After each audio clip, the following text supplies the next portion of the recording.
I consider the school district as family.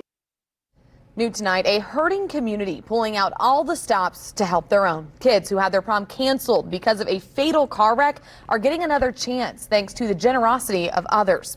Hamilton Heights High School announced to the students today that they are holding another prom. The announcement comes almost 2 weeks after Kaylin Hart was killed on the way to the dance. Her boyfriend, Lyndon Byram, a student at Cathedral, was also killed. Wish TV's Dan Klein reports school officials have been overwhelmed with the community support.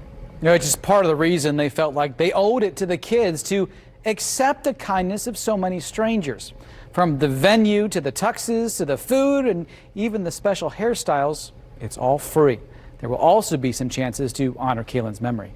It's been almost 2 weeks since Kaylin Hart and Lyndon Byram were killed on the way to prom at a rural Hamilton County intersection. Coming after a year which has been so difficult, in some ways it should be no shock. The calls started coming in, vendors and businesses wanting to help. It doesn't surprise me, but it's very overwhelming, and it's just such a good reminder that people are good. Like at Maple Lane Pavilion, who told administrators they should look at their barn just down the road from the high school. We're really just blown away by how perfect it would be and how close to the school it was.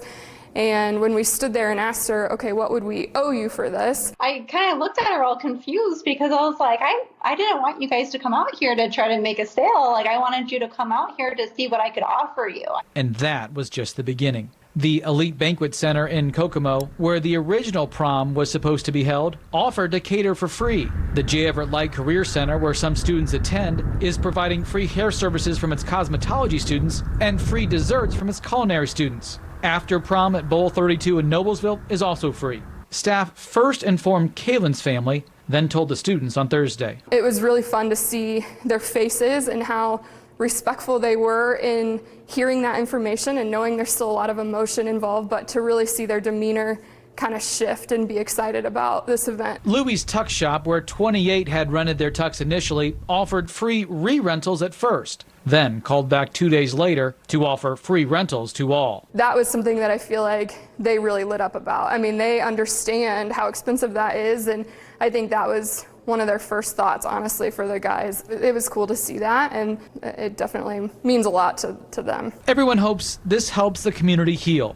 in a small way, redeeming a night that will be remembered forever for all the wrong reasons. It just broke my heart to know that not only are they hurting for their lost classmate, but they're also hurting because they missed out on a really important high school event. School officials say Kaylin will be remembered in a few ways, including a lantern glow at the end of the night, but they don't want it to be the focus either. It is something that we want to recognize. We don't want it to overtake that evening and be the forefront of what kids are seeing and remembering of that night, but we want to be able to be respectful about it. And more plans and special things are likely in store and to be added as more vendors continue to offer up their services.